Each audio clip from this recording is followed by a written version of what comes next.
Welcome to this module on gathering evidence of student learning. In this video, we will provide an introduction to the topic and then delve further into the idea of thinking of evidence broadly. As we've seen, there are four interconnected elements of the formative assessment process. Learning goals and success criteria anchor the process.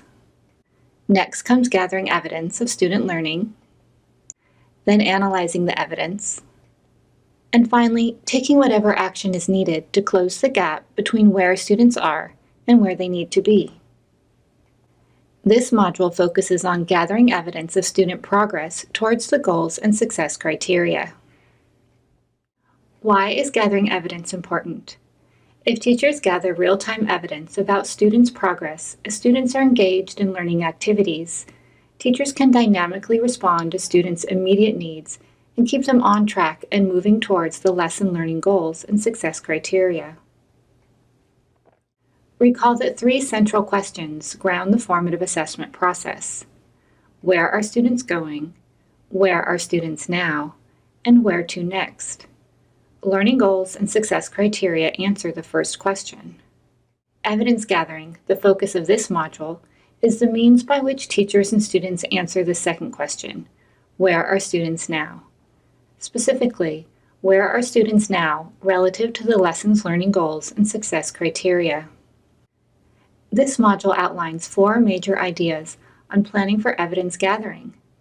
These four ideas are think of evidence broadly, gather evidence aligned to learning goals and success criteria, capture a range of student responses, and plan and strategically position evidence gathering opportunities. The rest of this video focuses on the first idea, think of evidence broadly. Evidence for formative assessment is much more than numerical data. It includes all the ways students can exhibit their learning relative to the lesson's learning goals and success criteria. Student responses to learning activities within the lesson can and should provide such evidence. In language instruction, especially those focused on oral language, observing students' actions and reactions to assess their comprehension, and listening for the production of target language features are key evidence-gathering strategies. In gathering evidence, it's helpful to use a variety of strategies. For example, evidence gathered by way of what students say, what they do or write, and how they interact with the teacher or their peers. Involving students in choosing how they demonstrate their learning can increase both engagement and participation. Students may opt, for example, to show their learning through more traditional methods or through digital means.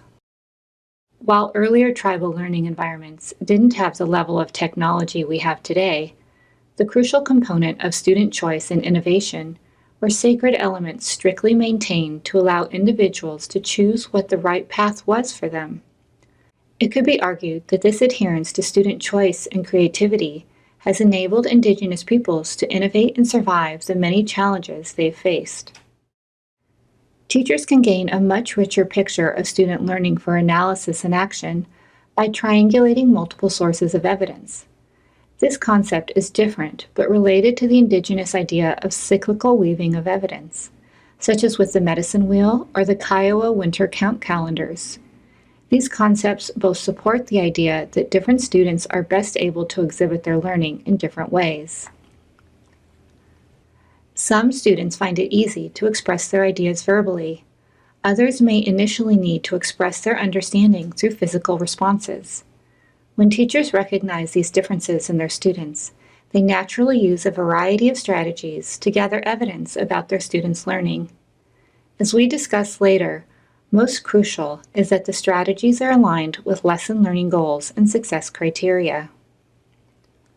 For the language classroom, keep in mind that different types of activities will provide evidence of different types of language. For example, if a learning goal is for students to understand how to use adjectives to express emotions, then a group discussion where students need to describe a story character's reaction to a challenge will likely evoke this type of language. Consider common sources of assessment during classroom learning. We highlight three. These are classroom talk, students at work and student work, and peer and self-assessment. Evidence based on classroom talk is just that, evidence that may come from students' responses to teacher-posed questions during instruction, or from student-to-student discourse during small group or whole class activities. This source of evidence is all the more important in language learning classrooms. A key capacity for formative assessment is being able to listen to student speech for particular language features that reflect lesson learning goals. This capacity takes time for teachers to develop, but it is a key to effective language instruction.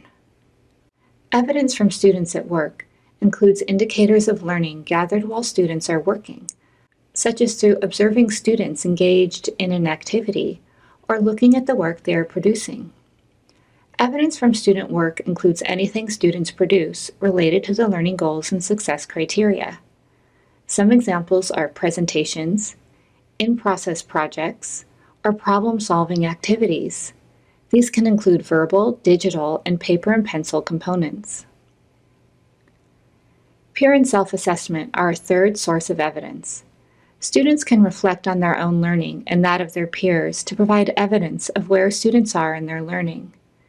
Types of self and peer assessment include structured protocols that provide direction on what students should look for when reviewing each other's work, student learning journals where students write about what they have learned in the lesson, and exit tickets which provide quick ungraded assessments as students leave the classroom. Here again, regardless of type of peer or self-assessment, most important is that the assessment matches the learning goal and success criteria. For example, students' analysis of each other's speech often involve rubrics, and the rubric should be well aligned with the lesson success criteria. Similarly, for the content of questions guiding student learning journals and/or exit tickets. Next, we'll pause and reflect. How is this concept of formative assessment evidence similar to or different from your own or school's understanding of the concept? Pause the video for a moment to reflect on this question. Thank you. You have completed the first section of the Gathering Evidence of Student Learning module.